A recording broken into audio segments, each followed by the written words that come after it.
This is the Lockpicker 1969, and welcome to my channel, and welcome to the next episode of Interview with the Lockpicker. Today's guest is Sandman. Say hi. Hey everybody. So, where are you from? So I'm from Texas. I was born and raised here, lived here till I was about 14, and then I got kidnapped away to Colorado with my parents, and lived there till I was 19. Joined the Marine Corps from there, and lived all over the U.S.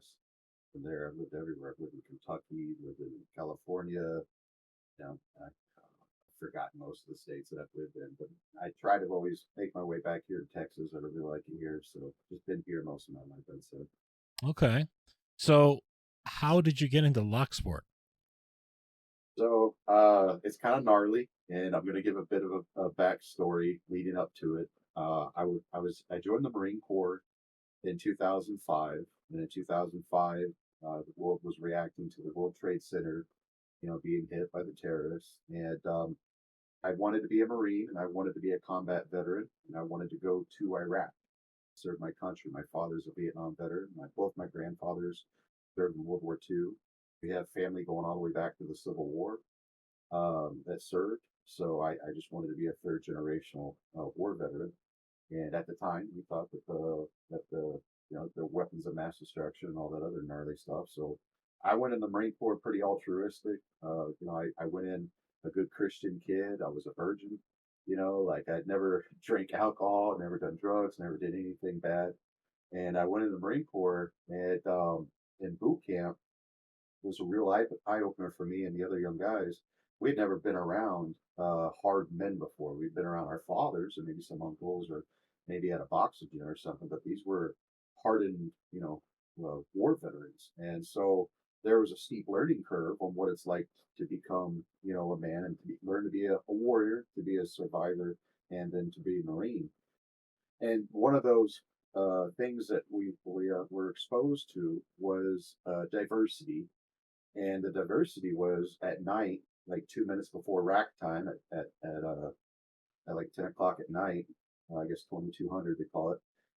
They would take. There's 56 of us started out, and only 24 of us graduated, so it was a 50% attrition rate. But they would take all of our footlockers, and they tell us to take all of our footlockers with all of our stuff that was inside of it and dump it in a big pile. And so we'd have, 30 seconds to grab your footlocker, dump it upside down in this big pile and go back to your bunk. And the drill instructors would go in there and they start stirring everything up. And then they give you 30 seconds to grab all your stuff, which was really like grab as much stuff as you could, put it back in your footlocker, and then you go to bed. And the lesson learned from that was at night, you'd have to wake up and you'd have to learn to barter, trade, steal, and intimidate your stuff back so that you could be functional the next day. You had to have the proper camis the next day with your name on them. You had to have your proper boots. You had to have a right boot and a left boot. You weren't going to do very well if you had two left boots and one was a size 12 and one was a size 7. Mm-hmm. So when you went to go get your stuff when you had your stuff, like I would be stuck with two left boots because I grabbed somebody else's boot. I'd go try and, from rack to rack, trying to wake somebody up saying, "Hey, do you have my boot?" And they'd say, "Yeah." And I'm like, "Well, give me back my boot." And he goes, "No, fuck you, homie. Like, go get it from somebody else." And, like we started to learn how to barter and trade. Yep. And then when you found somebody that didn't want to give you your stuff back, you had to learn intimidation. We were quickly finding out some of these guys were tough SOBs. Yeah. Like some of these guys were already worldly. I knew there was one guy from Flint, Michigan. He was a Michigan State wrestler, and like these guys were not going to give up their stuff unless you could find their stuff. And so it made you very resourceful, and it made you kind of thick skinned and kind of toughen up, and it taught you basic skills at a very young age that was going to be useful moving forward into our military career. So going into the unit, I mean, well, boot camp just, got harder and harder and worse, and there's a lot of, hard, rough things that you learn in that. But going into the fleet, those skills carry over. And so you end up trying to become very resourceful and you're in this alpha male world trying to navigate that. I'm going to lead into Locksport, I swear, but my first my first deployment to Iraq, To give you an idea, we were in support of a team, and we were in there in 2006. And sometime just before our deployment, we got there. There was this thing that took place called the Haditha massacre, and we were in support of this infantry unit that was involved in this massacre of civilians that was in town in Haditha. And that unit got kicked out of Iraq about a month early. Typically, there's a changeover from unit to unit, and they do an audit or an inventory, an accounting of everything that's left. And so units that were in Iraq, when those guys committed that massacre, guys were running in and they were, relocating and acquiring things to make life better, and so that's just the way that life was for us on a daily basis. You had to learn how to be resourceful. You had to trade. You had to barter, and sometimes you had to reallocate things so that way you could be more comfortable and more operational for your job. We had a chief warrant officer that absolutely hated us because we were Pogues, which is a personnel other than grunt. I was an artilleryman, but my specific job in artillery was counter battery radar operator for field artillery. I tracked all the incoming rocket and mortar fire from the enemy, and then gave that point of origin to the artillery battery, and they fired, for effect on that position to eliminate, enemy combatant positions. Very cool. And so but I wasn't an infantryman, so we were treated like redheaded stepchildren. So if you wanted a bed in Iraq, you had to acquire a bed.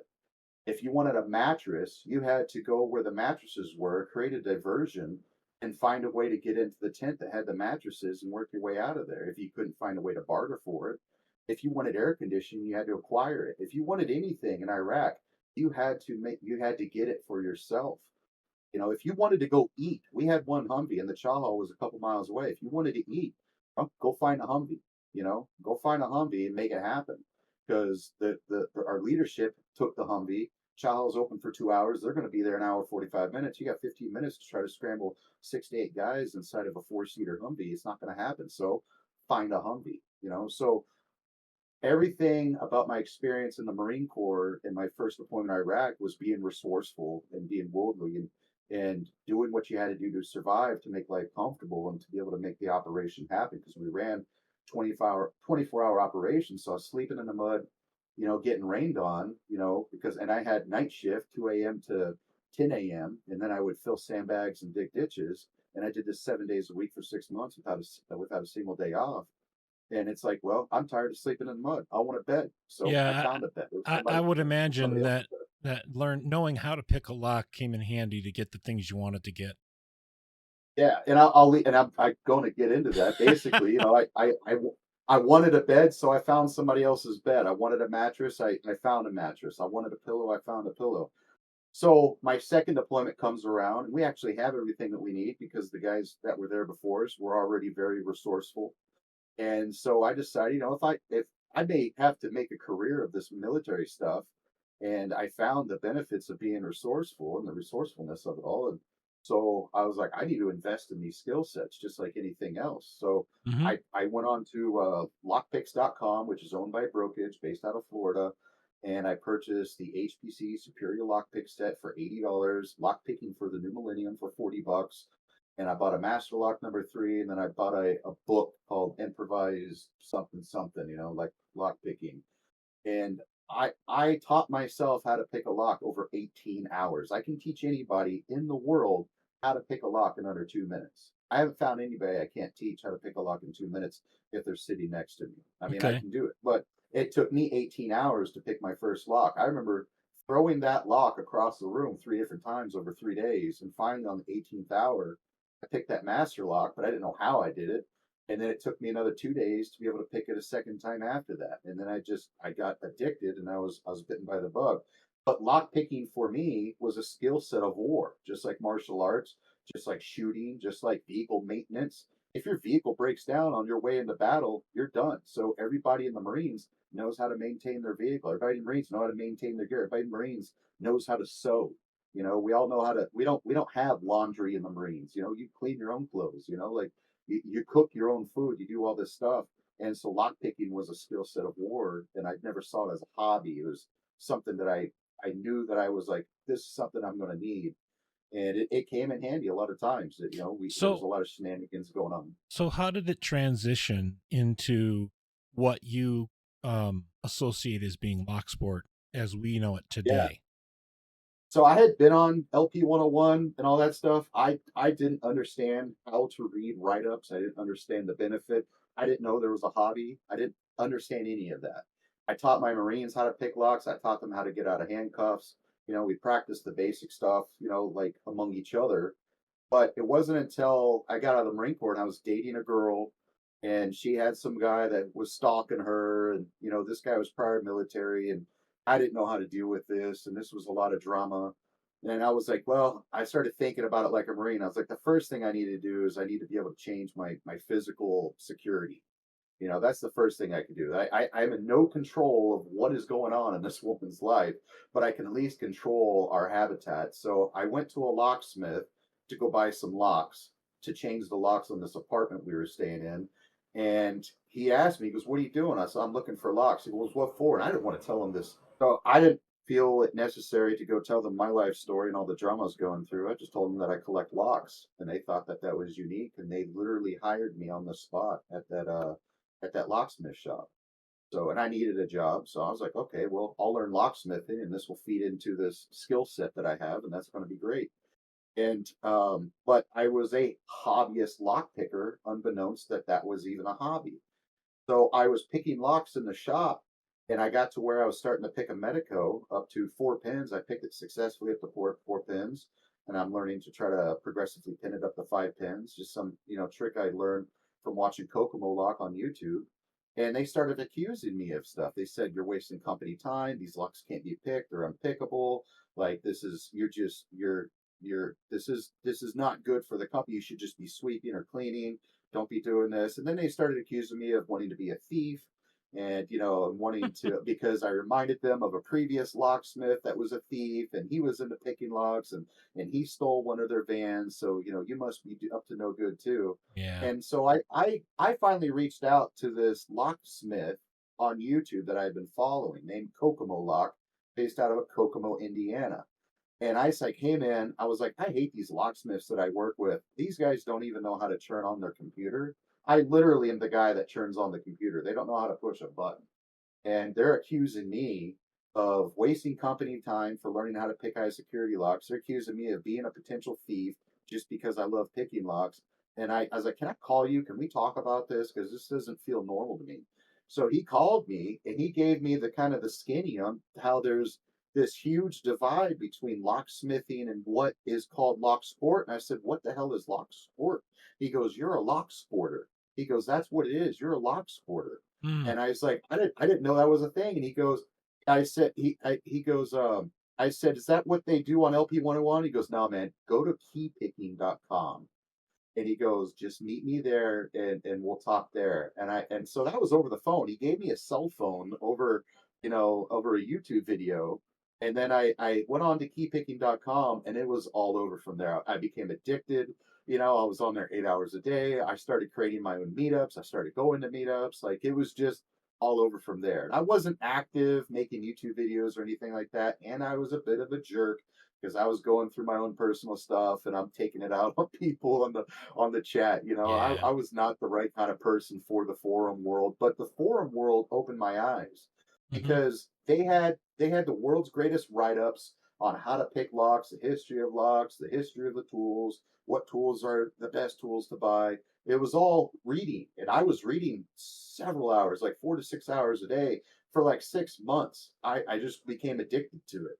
And then back then they had an FTP server, filed, trade protocol, whatever Yep. it's called. File Oh, transfer protocol. Yeah.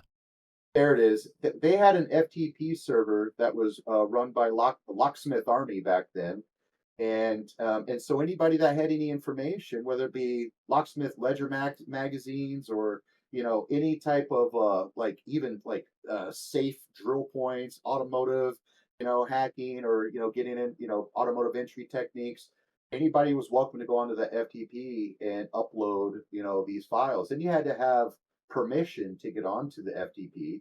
And so I eventually was given permission. I downloaded everything. It was like, back then, 80 gigabytes of documents was a lot. Yeah. And so, or, something like that. And I spent probably a good year just reading everything. Like that's how we learned back then. We didn't have Hmm. Lockpicking Lawyer. in 2010, Yeah. 2011. You know, Yep. we didn't have Bosnian Bill even back then. We didn't have any of that. Yep. And so that's where I learned all that stuff. And it just went on from there. And that's yeah. So I want to fast forward just a little bit, probably. You talked with me a little bit about content that you produced for Art of Lockpicking. Yeah, yeah. Yeah. So the forums were where people went to learn how to pick locks. But the management, the system administrators that were managing the forums were not always necessarily lock pickers. They knew how to pick locks. Some of them even made really great, homebrew is what we called homemade lock picks. But they were just sysadmin guys, just professional sysadmin guys, and they still the same sysadmin guys after 15 years are still running those websites. And they decided sometime around 2012, 2013 that Locksport needed to kind of clean itself up. Let me give you an idea. In 2010, when I got onto those forums on keypicking.com, we had a section of the forum that was destructive entry, and it had a safe dial combination and drill points and automotive and other stuff that had nothing to do with lock sport, but it was locksmithing and shenanigans. And Mhm. you had to have something like 200 posts just to get an invite, and it had to be a personal invite. And I got personally invited by Wizwazzle, who was considered, he had 2,000 followers, and that was the most any lock sporter had back then. So it was a big deal. He was a big deal, and it was a big deal for him to invite me into the destructive entry section of that forum. So lock sport in 2010 to 2013 for me on on keypicking.com was drastically different from LP101 and UK Lock Sport, which were the other two competitors. And if you came from LP101 or UK Lock Sport onto key picking, most of the guys would haze you until you left. Like all the groups were tribal. All the guys on LP101, those guys were all white collar. All the guys on key picking .com were all blue collar. I mean, these guys were roughnecks. They were bikers. They were criminals. They were prior military guys. It just drug dealers were on So there. Like just very different than the community we know of today. right, and very different from LP 101. LP 101 was all like the sysadmin. LP 101 was all of the what we have today, where everybody's like, oh well, I work in cybersecurity and I got into Locksport. That was the LP 101 side. The key picking side, the other 50% of the North American community, we were all the assholes. Hmm. Like we were the guys that were up to no good.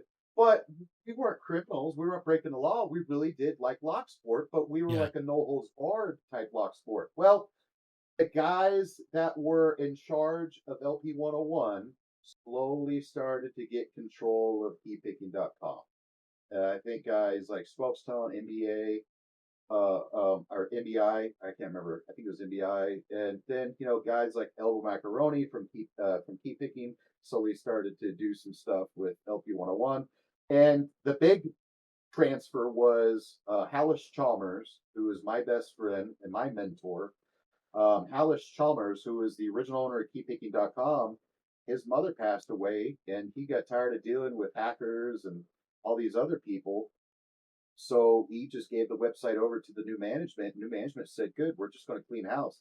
And they kicked off everybody. They kicked me off. They kicked off Wizwazzle. They kicked off Kokomo Lock. They kicked off probably Julie McGee. Like they kicked off. I don't know if they kicked off Farmer Freak, but at some point they kicked off what's his name, Locksmith Army. They kicked everybody off. And they had good reason to. I'm sure they especially had good reason to me. I'm not saying that I'm a saint and that I'm untouchable here. I'm just saying all of the original personalities that created, like, there were no YouTube channels over on Lockpicking 101 that were worth remembering or noting. Most of the big YouTube channels were guys that were hanging out on keypicking.com, and now all of us were spread to the four winds because the management came in and said that we're going to come in and we're going to clean this up. And I'm not mad at them for doing that. It was good on them for doing that, honestly. They were just trying to keep a website, keep it from getting shut down by the government or whatever. Yeah. And they were just trying to protect Locksport. But that's what Locksport was. 50% of us were a bunch of douchebags. Well, the best information in all of Locksport was on LP101 and keypicking.com stickies or write ups. Basically, you go into a topic or conversation thread, and the first 10 or 20 posts are stickied. They're stuck at the top. So that way you can read those first before you ask your dumb question that's already been asked 1,000 freaking times. Yeah. And so now that the culture was leaving Lockpicking 101 and keypicking.com because the admins were clearing house, that culture started to develop over on Reddit. And Reddit started to come out, I think, around 2014, 2016 time frame. I have the years written down. And so Reddit started becoming a thing. But Reddit has stickies. Reddit has write-ups, but it's not at the top of the page and you're not forced to read it. For Reddit, you get 1,000 people every day saying, "Hey guys, what lock should I pick? What's the Yeah. best lock pick yet? And here's a picture of me picking a master lock number 3." Yeah. So none of us wanted to go to Reddit. We didn't want to touch. A lot of us went to Facebook and started our own groups. I started some of the first Facebook groups in North America for the lock picking stuff, and Art of Lock Picking was one of them. So I reached out to Ryan Brown, the original owner of Art of Lockpicking, in 2014, and I said, "Hey, man, all of these forums are going defunct. They're all dying, and that's the best way to learn. People are forgetting how to pick a Medico lock. People are forgetting the steps that people took how to pick the first multi lock back when people thought they were unpickable. These dimple locks from Israel." And I said, "What if we took, with permission, some of these write-ups and put them on your website?" Because he had a website with like 2 articles on it, and he was just trying to create a website that was just a mind dump of his thoughts. And I was like, "Can I do this too?" And then what if I started interviewing some of these people before they get lost to these 4 wins? So that's what I did. I started interviewing people before they were getting lost. I interviewed Rat Yoke in 2015. I interviewed Lockpicking Lawyer. The second interview Lockpicking Lawyer ever did was with me, and then Hmm. he went dark for like 5 years. Okay. And I interviewed all kinds of people, Wadak 2 from the UK, Lockpicking Heaven's Gate. His name was Chris Ahrens. He was the first person to pick a quick set Generation 3 padlock on camera. So I interviewed him. The rule was I was only interviewing people that had spent 10 years in the hobby because I was trying to help out the guys that were getting kicked off of key picking and lockpicking 101. And then I was also trying to interview people that were actually creating new, like doing new things, like picking locks Mm-hmm. that had never been picked. Sure. And I started getting people that wanted to be interviewed that had done nothing. And I was like, "Sorry, this is for OGs. Unless you've done 5 or 10 years, unless you've done a DEF CON talk, I respectfully, this is not what Art of Lockpicking needs right now."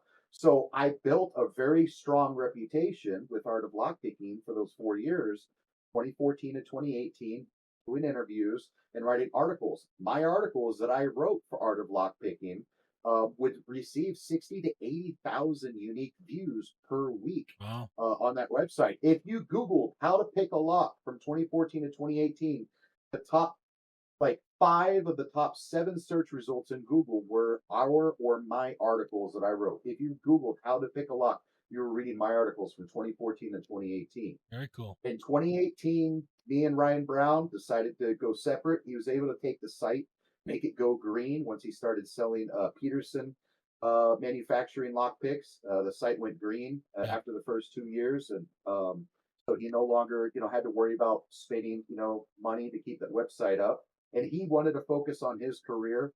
I wanted to focus on other things, so we decided to just kind of take a break, let the website run itself. It was just now a mirror for Peterson manufacturing products. And then he would go in, and any articles I wrote, I gave him permission. I said, "Hey, take my name off of any of these articles. I just kind of want to disappear for a bit." And he's really good at SEO, that search engine optimization. Yeah. He would take an article that I wrote in 2016 and he would change up the paragraph structure and then remove it and put on a new date every single month. And that way Google never caught on to it. And that website was very popular for a good 10 years until I heard the last 2 years Google kind of caught on to those, that stuff with the new algorithms, and now it kind of started to suffer. But it's under different management now, and I think it's under great management, which is now I think Forward Instruments, and they're a great company. But I saw the benefit of trying to capture the magic of the forums, which is these amazing write-ups and these amazing stickies and this amazing knowledge that some of these old school guys that started lock sport. I saw that magic and I tried to encapsulate that and put that into art of lockpicking. And for those 4 years, it was very successful, and I really enjoyed that process. Okay. So, how did this all transition for you? Because if I'm not mistaken, it was pretty recently too. How did everything transition into you representing lockpicking tool companies? Yeah, well, I'd like to say first that I tried to create. I had a YouTube channel for powerlifting in 2016, and I was like featured in Vegan Health and Fitness, magazine and all this other dumb stuff. I'm not a vegan anymore, but I was a power lifter, and as a vegan, I was benching like 405, deadlifting 510, and all this other dumb stuff. And so I had a YouTube channel where I was showing people how to get 100 grams of protein into a single meal and 300 grams of protein into a day on a vegan diet. And so I had practice making content, putting on YouTube, and practice talking. And then at some point, 2019, I wanted to get into go. I started going to survival schools. I went to Texas Survival School. I went to the Pathfinder Outdoor or the Pathfinder Basic Survival course run by Dave Canterbury, and back then Sean Kelly, Corporal's Corner, and Cracker Bushcraft, and all these other guys. And I trained with Donnie Dust, who was on season I think 3 of Alone. I can't remember which season he was on, but I did flint napping with him in Colorado. Like I went to like 5 different survival schools and then putzed around here in Central Texas. So I had a YouTube channel trying to do that. But it's really hard to do bushcraft in your backyard during a Yeah. pandemic, in Central Texas, and 99% of Texas is privately owned land. But I gave up on that. 2017, I had a YouTube channel where it was a lock sport channel for 6 months. And I tried to show lock picking, and I was getting harassed by people in the community that people think the world of, but they were just douchebags secretly. And those guys were harassing me because my skill set wasn't above what is considered a green belt. Back then, if you were making YouTube videos and you weren't better than a green belt, some guys would harass you because the LPU belt ranking system isn't as respected as it is today. They're not as unified as it is today. Back then, there were guys that hated LPU and they were in the LPU servers. And so, like, I had a lot of pushback, and I didn't know how to do reviews of products. I didn't know how to compare them. So I gave up after like 4 or 6 months, got rid of that YouTube channel, and decided to disappear. About 2 or 3 years ago, I was on Instagram and I saw some guys that were trying to be tactical, use their military background to try to sell seats, inside of a lock picking class. And these guys did not know how to pick a freaking lock to save their damn life. Hmm. And it was so infuriating. And I was just like, I was like, these guys are making $1,000 a day teaching firefighters and military and police how to pick locks, and these guys barely know how to hold a lock pick. And I was like, maybe I might be able to, put in my 2 cents into this, because I learned how to pick locks in the Marines and I used it in the Marines. So Yeah. maybe this is something I could do. I tried to get into that space, and it just didn't work out for me. I'm not a tactical guy.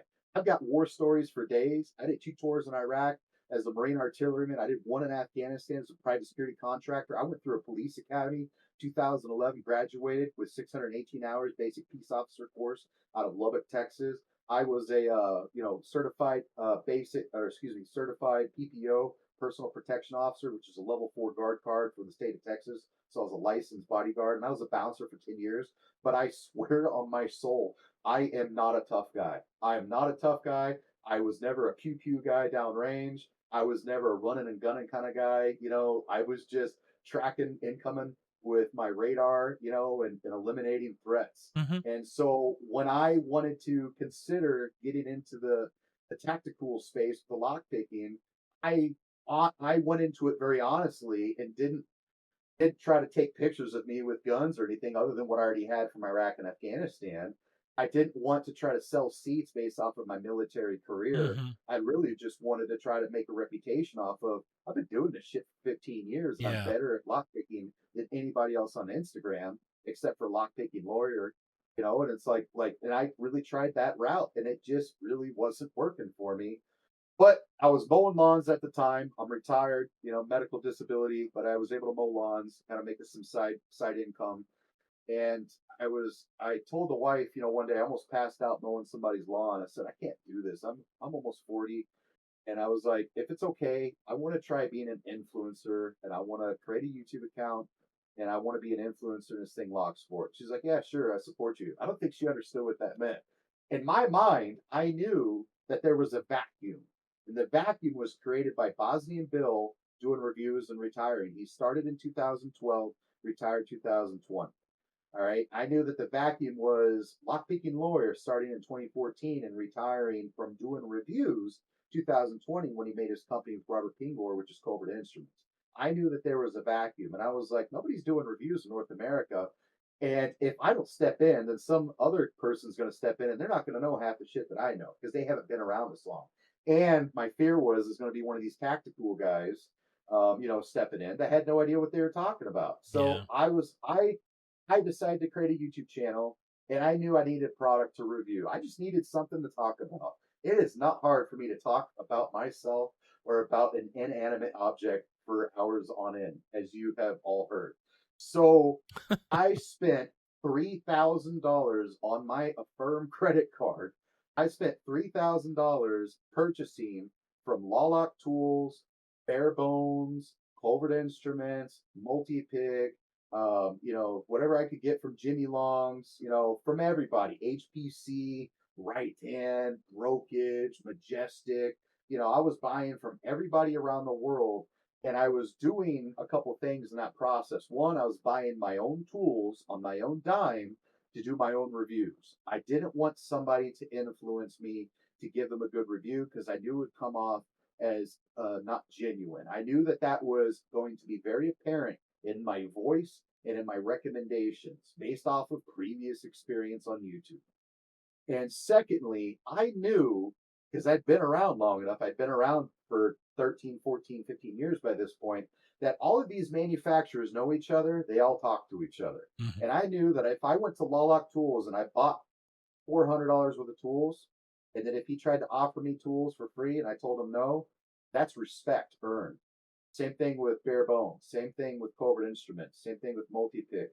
I don't know how all these people talk to each other, but they do talk. Once every 6 months, Jimmy Longs will say, talk to someone at Covert Instruments because they're friends. Jimmy Longs is friends with Lockpicking Lord.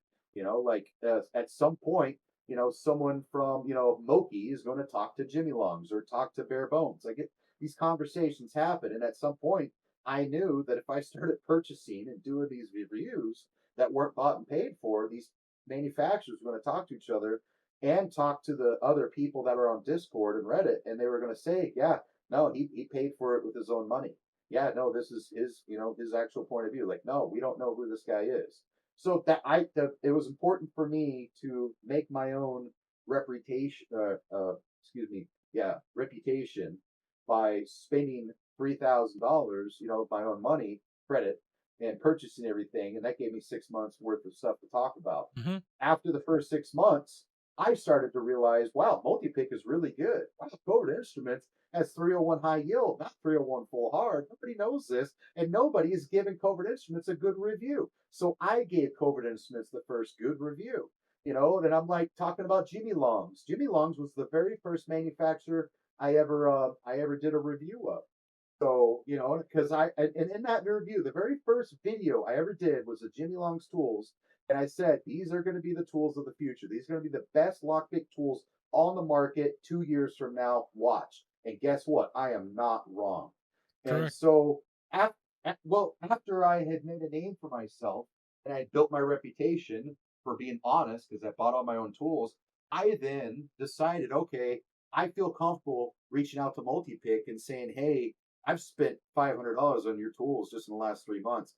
There's this other tool I really like. Would you feel benefited if I did a review on that? If so, here's my address. If not, let me know. No big deal. I'll put in an order for it next month when I'm caught up on some bills.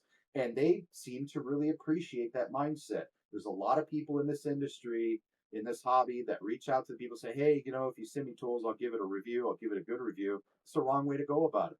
These companies want you to be honest, your viewers want you to be honest, and your conscience wants you to be honest. So, do what I did, go into debt, buy the tools you want to do, and make a review if that's what you want to do. But I don't, I didn't beg these people. I didn't ask for a seat at the table. I built my own fucking table. And Okay. that's what I did. And so I built the relationship that I had with Multi-Pick. I built the relationship that I had with Jimmy Longs and Covert Instruments and anybody else that I had the very fortunate opportunity to talk to and learn from. Covert Instruments, I learned so much from those guys, and I'm so appreciative of everything they've ever done for me. Multi-Pick likewise, Jimmy Longs likewise, Moki likewise. All these people have done nothing but help me in turn. And Okay. I feel like I owe them, even though I've spent so much money. And they've given me tools, to review. But I feel like I just owe them so much just for explaining the way things really are in the manufacturing space. I'd like to switch gears a little bit here.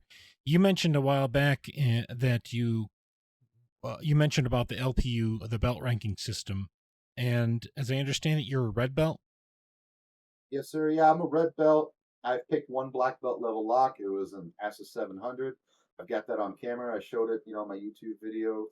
But I have, for the life of me, man, I got like 60 black belt level locks. I cannot pick a single one of them. I've reached out to people. God bless these people, Ish Lins and a few others.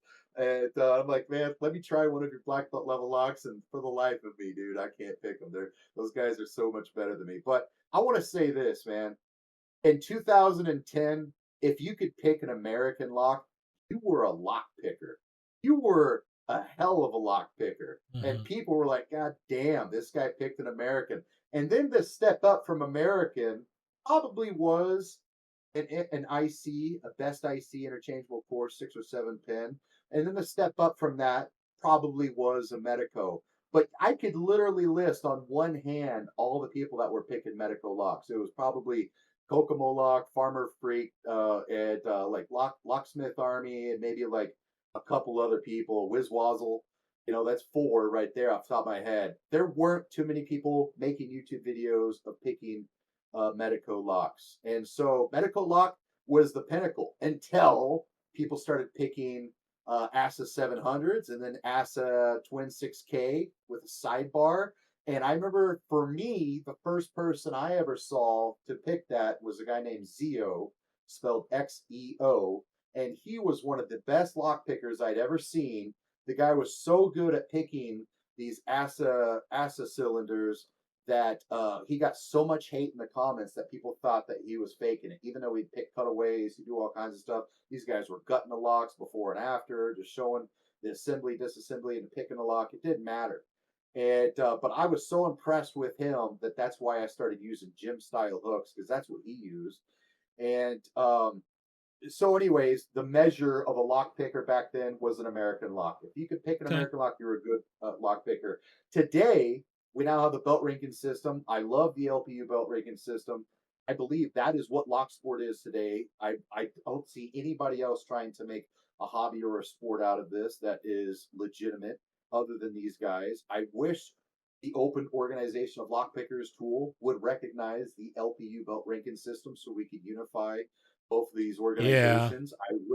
I wish more people would respect the LPU belt ranking system. I think it's perfect as it is. I mean, there's things about it I don't like, but I don't care. I still love it. It really is like my best friend. I collect everything that's LPU related. I think it's so fun. And I want to tell people if you're struggling, remember this. Remember, one, it took me 18 hours to pick my first lock. It took me 2 days to pick my second lock. And then I was a white belt from 2010 to 2017. So that's 7 years. And then I was a blue belt from 2017 to 2023. So it's about 5 to 6 years. I was a blue belt because I just couldn't get any better. I could not break from blue belt into purple belt. To get purple belt, you got to pick purple belt level locks. I Yep. couldn't do it until I did. And I never thought I would be able to not only pick medical locks or medical locks, multi lock, excuse me, or medical locks. Yeah. I never thought that I would be able to pick multi-lock ever. I bought a multi-lock Mogul cylinder, so it's a prison style, institutional style Mogul cylinder. I bought that thing in 2012, and I had that thing for a decade and 2 years. So I had that thing for 12 years, almost 13 years, thinking this is just beautiful, expensive, stationary, functional art. And then one day I fucking picked that son of a bitch. And that was literally one of the best days of my damn life. And I was able to put it towards my brown belt, I think, or purple belt. And so I mean, I don't don't give up, yeah, I'm a red belt and I picked one black belt level lock. It may take me 10 years to pick that second black belt level lock, but I'm never going to give up on LPU. LPU will always be there for me. And that to me is the heart of lock sport. If it took Sandman 5 years to get his blue belt, then don't be so hard on yourself that you've Yeah. been a green belt or a blue belt for 3 months. Yep. So I want to get into something that isn't directly Locksport related because it's these other interests that kind of tie us all together. So, what other hobbies and interests are you into? No, I'm ashamed honestly at this point because I have 800 books in my house, and I only read like one book a month. I don't read as much as I should, but I collect books. I used to collect comic books. I used to collect action figures, and then I decided, you know what, I should try to focus on being a man and a husband right now. So I Mm, sold all that stuff just to shake that off, and bought my wife a house, not off of the money from the comic books, but just off of not spending money on comic books. gotcha. I now afford a mortgage, and then that's my recommendation is before we talk hobbies, if you can afford a mortgage and you're providing at home, have all the hobbies you want. Don't feel guilty. But guys, if you're listening to me, if you're a fucking neckbeard and you have Cheetos on your fingers and you're a keyboard warrior and things aren't going the way you want it to, simmer down on the hobbies a little bit, start eating a little bit healthier, work on your diet, wake up a little bit earlier in the morning, work on your career or your job, work on your income. I'm not one to speak for a career because I'm medically retired, but work on being a provider for your wife and your family, and then the hobbies can happen. So Yep. my hobbies overtook my life for many years, and I realized that I wasn't successful at being a you know, functional human being and supplying for my family, my wife.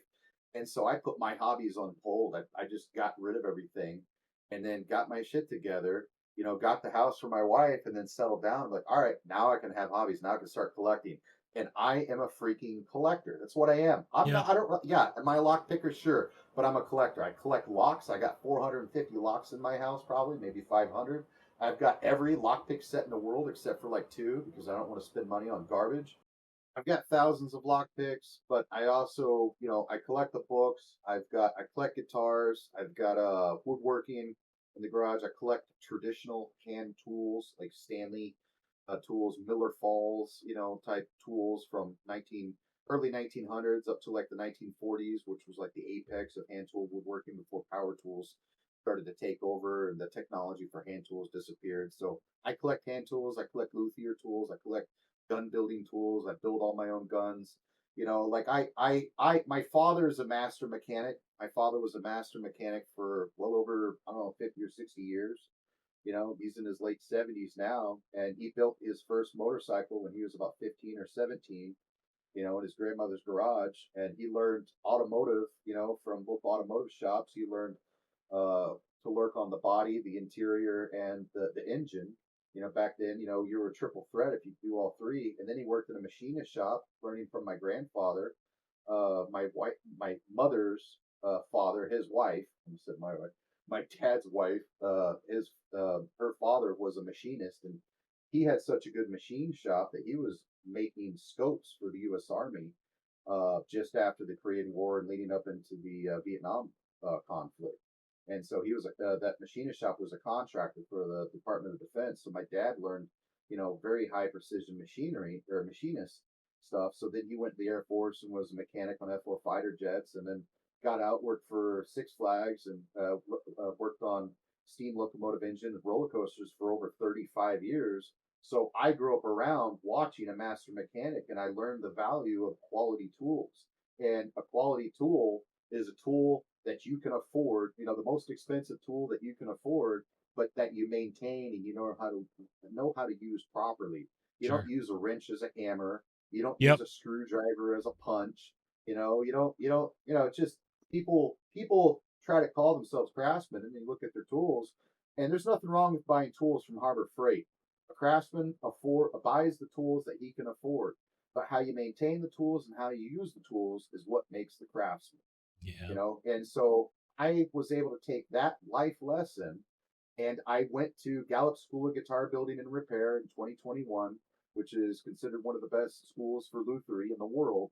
And I spent over 850 hours training there, a total of 4 months, training 12 to 15 hours a day, 5 to 7 days a week, learning the art of lutherie. So I learned stringed instruments, specifically 6 string instruments. So my focus was electric and acoustic guitar. I learned how to build amplifiers and everything in between.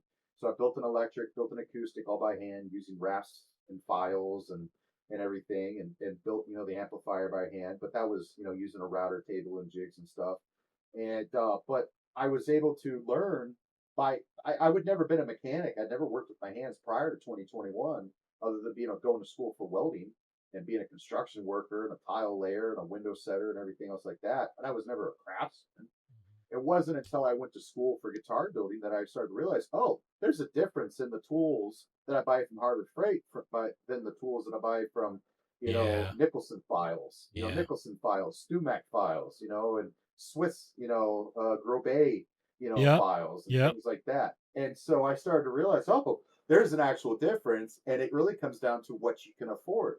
And so that's when I started finding my appreciation for tools. And my dad would always have this saying. He said, never sell your tools because they don't take you don't have to pay a rent on them. You don't Mhm. have to feed them. You don't have to. They don't have kids. Like They're just they tangible. just sit in the Exactly. They're in a Yeah. drawer. They don't go anywhere, so never sell your tools. So I started collecting tools in 2021, starting with luthier tools and then building out to hand tools. I mean, I've always collected tools. I keep tools in my truck for changing tires and stuff like that, and jump starting cars from when I worked at Papa Lock. They gave me the worst tools in the world, and I went out and I bought the best tools that you could buy, the That's absolute best. very cool. That's just I like to buy the best tools that I can afford, and when I came into lock sport, I did the same thing, and that's why I don't Yep. believe there's a beginner lockpick set. There's no such thing as an entry level lockpick set. There's the lockpick sets that you should be buying, and here are the price ranges that you should be getting into. If you're in the little Timmy price range, you can only afford $20, then buy 301 high yield from Covert Instruments or Jimmy Long's. But please, for the love of God, buy from those two companies and get their $20 pick set. You won't go wrong with it. There's no such thing as Yeah. a True. beginner or entry level pick set. True. Um, I wanted to ask kind of a combined question before we get to the last question and wrap up. Um, do you have any thank yous that you'd like to give other lock sporters? And you've been in the community for a long time. Are there lock sporters that you feel are notable that you haven't mentioned during the interview? Yeah. Let me do the thank you, and then I'll explain who I think people should follow and some of the Lux porters Sure. that influenced me. So the thank yous. Let me just reach out and say thank you to Multipick for allowing me to work with them on consultation and putting my name on their lockpick sets. They have the Sandman, entry or beginner pick set, and then they have the Sandman intermediate and advanced, and then they have the Sandman expansion sets. Like a year and a half ago, that was my dream. I was like, I'm going to do this thing till either the wheels fall off, either I get canceled, or they make a lockpick set, put my name on it just to get me to go away. And I achieved that after a year and a half of after like 1 year of making YouTube videos. So I did something right. And so I was Yep. a good enough lock picker. I explained it correctly. I sold, I advertised and sold tools correctly, for everybody, not just one company, but for everybody. And they did me a solid, and they put my name on lockpick sets, and I stand by my consultation. They make great tools. They make some of the best tools in the world. Okay. I would really like to thank Covert Instruments. Covert Instruments was probably the first manufacturer that I created a dialogue with and that I started learning from and talking to. And I really appreciate them flying me out in April of 2024 to go see their facility, meet McNally, meet Lockpicking Lawyer, meet Lady Locks, meet Robert Pingor, and meet all the wonderful people that work for Covert Instruments. I got to see the human side of manufacturing. And let me tell you something.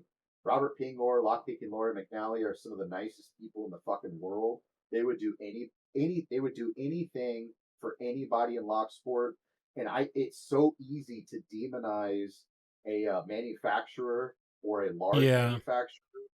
It's so easy to when there may not be such a quick dialogue. Jimmy Long's response to all his emails, maybe Covert Instruments, it's not easy for them to respond to their 10,000 emails they get every single day or every single comment across their 10 million followers. Lockpick and Lori has 4.5 million followers on YouTube alone. Yeah. You know, Mick Nally has millions. Like these people are such a big company. If you can get a hold of one of them, they will do anything for you. It's a good company. I met them in person. I have nothing but good things to say about them. I want to thank them. Thank you, Robert Pingor. Thank you, Lockpicking Lawyer. My second thank you and my last thank you will probably go out to Jimmy Longs. I've known him since 2016. We don't always get along. Sometimes we argue with each other on the dumbest things, man. Like we went a couple of years not talking to each other on the ethics of lock sport, like just dumb stuff. But man, I would do anything for Jimmy Longs, and I know it all in my heart, man, that Jimmy would do anything for me. And if I could, I would go out to Utah and I'd mow his lawn and I would work in his shop for a day and build my own lockpick set, and he would be the kind of guy to let me do it.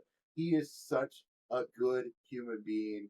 I love that guy to death. Thank you, Yeah. Jimmy Longs. Two other people I want to thank: Kokomo Lock for getting me into lock sport and away from the tactical side of lock picking. I'm saying tactical, not tactical.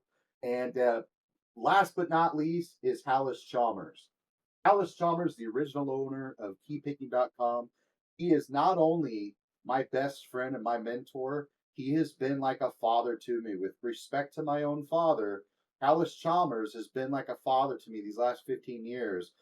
When Hallis has had to go to the hospital, I slept on a couch for 2 weeks next to Hallis so that he didn't have to be alone. You know, when Mm. Hallis falls down, it was me calling 911 or me driving 3 hours out to Houston, to make sure that he's okay to help him back up. Yeah. Like I lived in Spring, Texas, where Hallis is living. Don't mean to out him, but north of Houston for 2 years just so I could be closer to him when his health wasn't that great. And I knew that he needed a friend. That's He awesome. has been my absolute best friend. And I'm not going to tell you that the greatest thing about lock sport is the community. We'll get to that question. To me, it's not the community, but I will say this: I never thought that I would meet somebody like Alice Chalmers, who has been a friend, a mentor, and like a father figure to me in a million years. That's what this hobby has done for me. Okay. Alice has just absolutely helped me with everything. And like, let me tell you a quick story about Hollis Chalmers and his kindness. In 2016, so the picture of me with my black eye, um, I got my name Sandman because I used to choke people out. I was working at a bar in California with some guys that were connected to some, gangs, and I had a reputation for choking guys out because to me, logically, it was better to choke somebody unconscious, which was to me just jujitsu, than it was to beat somebody and then they hit the ground and hit their head on the concrete and split their head open, because I've seen that as well. So I was choking guys unconscious back when before it became a dangerous thing to choke people unconscious. The problem is people don't know how to do it correctly. They turn it into an air choke instead of a blood choke. Blood choke is 8 to 12 seconds. Air choke is 30 to 60 seconds. I was choking people out all the time. That's how I got the nickname Sandman. I was putting people to sleep. So in 2016, I was a bouncer on 6th Street in downtown Austin, Texas. I'd been bouncing for 10 years at that point. I got hit with brass knuckles on my left eye socket, broke my eye socket in two places. And I went down, I got stomped on, tore my quadricep in the process. I crawled out of there. But that's where my picture is from. That's a real picture of me with a broken eye socket and stitches in my eyebrow. And that's right after I got out of the hospital. The only thing I did was I put a filter on that picture so it looks like a painting, but it's a real picture. But Hallis Chalmers reached out to me at the time, and we'd been friends, I guess, for 6 years at this point. In 2016, he reached out to me. He goes, "Man, why are you doing this stuff? Why are you a bouncer?" And I said, man, I said, I just, I don't have any other, skill sets, I guess. And I was like, I don't really have any other prospects. I'm in debt. I need to get out of debt. And he goes, all right, well, he's like, give me your bank account. Let me at least help you with your doctor bills. And I said, you don't have to do that. And he goes, no, just, let me at least give you a couple bucks to help you with your doctor bills. He's like, okay. The guy gave me $2,000 to Wow. put towards my debt and my doctor's bills. And then Wow. helped me out even further. And he goes, hey man, he told me a story about when he was trying to come up in the world, and how somebody helped him out. And he goes, I'm help you out. And he gave me an undisclosed amount of money. I don't want to say on here. And he goes, you probably need a fresh start. And he goes, I'm going to help you out like somebody had helped me out. And so he gave me a little bit more money, and so that way I could try to figure out if I wanted a new career choice or if I wanted to go to school. And that's when I was like, how about I move out to Spring and I live near you and I go to school, and like if you're willing to help me more than anybody has ever helped me, more than my own parents have fucking helped me, how about I come out here and how about I live out here and learn from you? And so I lived out in Houston for 2 years, and we got to know each other, and the guy's like a father to me. That's And cool. this is somebody that was a stranger, somebody that I'd only known through lock sport. Very cool. Not only helped me out in a time of need, but has been mentoring me for, going on almost 20 years now. So I Okay. have to say the biggest thanks goes out to them. Okay. So before we wrap up, I have one more question. Like you said, what is your favorite thing about Locksport? My favorite thing is not the community, because there's so many different communities and they're all very fractured now. I really love being on keypicking.com. And when I got kicked off the first time, I must have been kicked off 5 times. They've let me back on since, but it really actually like tore me in half. Like I got kicked off for bogus reasons, and I couldn't explain to these guys that it was bogus. I didn't have any credit built at that point. Like nobody believed me. I was just a jerk and an asshole. And so I was really upset. I was really upset for many years because I really loved being on there and I met all these amazing people. And but then, keep picking died. And Reddit rose, and Reddit is slowly dying, and Discord's rising, and the Facebook groups come and go. And so, and people will join the LPU Discord, and they'll create the Salt Discord, and they'll create, they'll go to the Lady Locks, and you have a great Discord. You have a really great group of people in there too. The main thing is not necessarily the community, the lock sport community. The main thing is either A, find your community, which is hard, or create your own community. And I'm of the mindset that I create my own now. I don't beg for a seat at the table, I build my own table. So that's what my YouTube channel is about. I'm sorry, I love all of you, but you're only here. This made it this far into this interview if you actually like me, or you just really hate me a lot. But guess what? You're still a fan. But I don't think that the community is what drives me. The one thing I love about Locksport are the tools. I am a stupid child at heart. I love the stupid heist movies and James Bond movies and action movies. And when I buy these tools, I'm like, man, I'm like freaking James Bond here, dude. This is cool. Like, it is fun. It's exciting, and I love it. I love the tools more than anything. And I think now, though, the last year, I've absolutely loved the belt ranking system to give me something to aim for. Yeah. Like I know that I have it in me to pick another black belt level lock and then keep going even further past that. Without the belt ranking system, the average person would give up within 3 to 6 months and say, Yeah. I did it. I did it all. I'm done. Fuck it. I don't need to do any more. Yep. But I absolutely love the tools and I love the LPU. Yeah.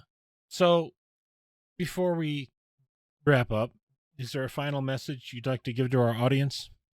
Yeah, I got a whole list. I wanted Uh to tell you oh. guys, I got a list. So hold on.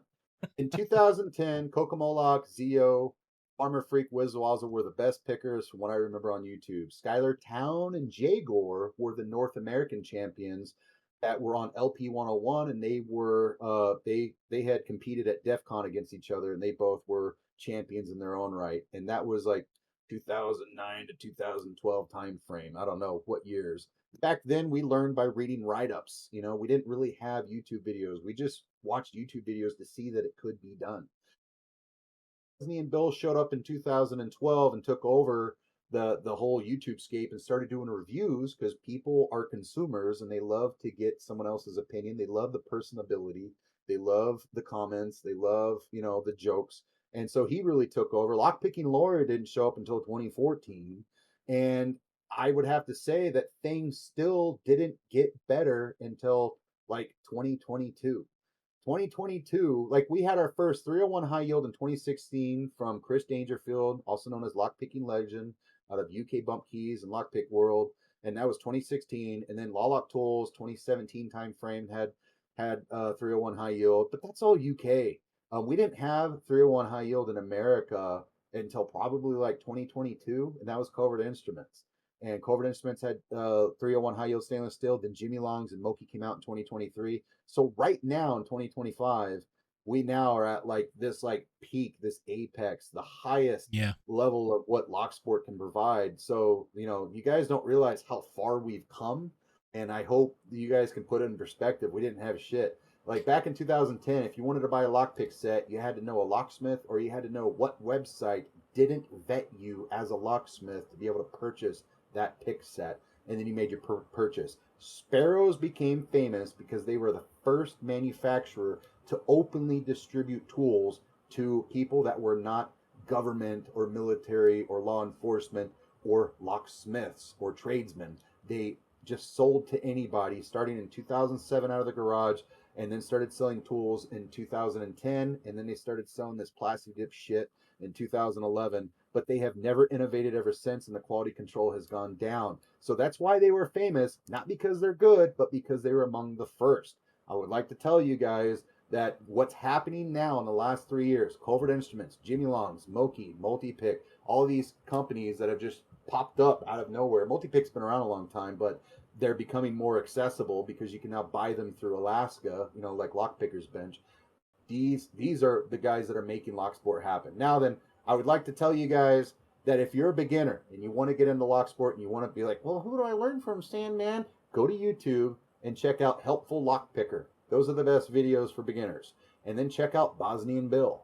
And then check out all the videos of Lockpicking Lawyer prior to 2020. Like his first 500 videos were amazing. There were reviews. He taught technique. It was really good stuff. He was very personable. In 2020, he joined forces with Robert Pingor to create Covert Instruments, which is one of the best manufacturers in the world. And then he, out of respect for the other manufacturers, he stopped doing reviews. Otherwise, it would have been a conflict of interest. So I would recommend Helpful Lockpicker, Bosnian Bill, Lockpicking Lawyer, Lady Locks in that order, and then Lock Noob. And you guys have all seen Lock Noob, but his older stuff, he has so many videos. It's really good stuff. Those are my recommendations for beginners. For you intermediate and you advanced lockpickers that are like struggle busing past green belt, check out Legend of the Samurai. That guy is a genius. Check out Artichoke 2000. Those are the best YouTube videos on the internet. Check out Lockfall Laboratories. They no longer make content, but their content on how to make how to pick medical locks are the best. Artichoke 2000 has the best ASA, series on how to pick all the different sidebar, ASA locks. Lockfall Laboratories has the best Medico locks. Legend of the Samurai does everything. And then after that, I would go to Tumblr, TUMBL 3R. So 3, like, your leet speak, guys. Tumblr used to do a lot of high security locks. I learned a lot from eSlims, also known as 44 Delta, also known as Audible Agent. So I really love his approach. He's extremely analytical and he breaks things down methodically. And I would say I probably picked my red belt locks based off of his videos. So eSlims. Then Isaac Hashman, HV Logic, Lock Fumbler, Michael Gilchrist, Nixt, and Chris Picks are my recommendations for high security or advanced locks. The absolute best lock pickers in the world, hands down, no argument, are these 5. The number, no particular order, because I don't know what order they're in, but the first one on this top 5 list, his name's Yabende. Don't even know where the guy is from, don't know anything about him, but he's the best lock picker in the world, Yabende. Then there's Retep Rayam, and then Reinder Stigen, and then Georgia Jim, and then Lock Doc. There may have been somebody that has come up through the ranks in the last 6 months, but from last I checked over the last year and a half, those were the 5 best lock pickers in the world. Now, just because they're the best doesn't mean that they'll have the best instructionals or tutorials. Georgia Jim does a really great job, especially his more recent stuff, since he started doing more stuff with other manufacturers like Covert Instruments, reviews and things like that. But I would say that stick with Georgia Jim of those 5. But the other guys, if you just want to see the world's hardest locks being picked, they're all picked by these guys. And then my UK favorites are DMAC, Mr. Nobody, and Lock Noob. Mr. Nobody used to be a website admin for UK Lock Sport, which was the UK, Lock Sport version. And that guy had like 2,000 videos. He would pick like a lock every single day for years. And so maybe 3 locks a day. Kind of like, some of the guys we have that do that here. I can't remember his name. But anyways, Mr. Nobody was amazing. DMAC, Wet Act 2, Lock Noob. Those are all my favorite UK guys. Okay. So yeah, that's what I have. I have one final message, if that's okay. Can I give it? Sure, go for it. Yeah. So don't let people bully you or harass you. Blocking people instead of arguing with them is your best tool. You can't argue with everyone, just like I can't fight everyone I want to fight. It's a time suck and an energy suck. Just block them and take away their voice. It will piss them off to no end, and you will never hear from them ever again. And in doing that, just be yourself. Don't be me. Don't be lockpicking lawyer. Don't be anyone else. Be yourself. That is the best version of you. And the people that are attracted to that will like you for who you are, not who you pretend to be. Very If true. you have something unique and unseen to give to the world, do that. If you have something everyone has already seen, give that anyways, because your family and your friends haven't seen it, and you will leave your legacy to them. Great advice. Yeah, I've really enjoyed doing this interview. Thank you for spending the time with me to get this all in, and very very extensive interview. So you've covered a lot of great ground and given a lot of good advice. So I thank you for that. Well, I hope the audio quality came out okay. Well, And just I hope as long as people can understand, we did have some audio difficulties throughout the interview, and I tried to clean up that as much as I could anyway. yes, sir.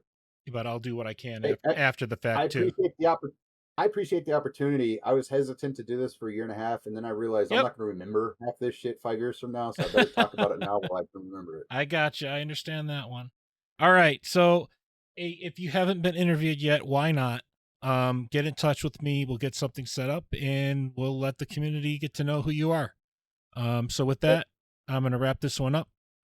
If you are a subscriber, thank you.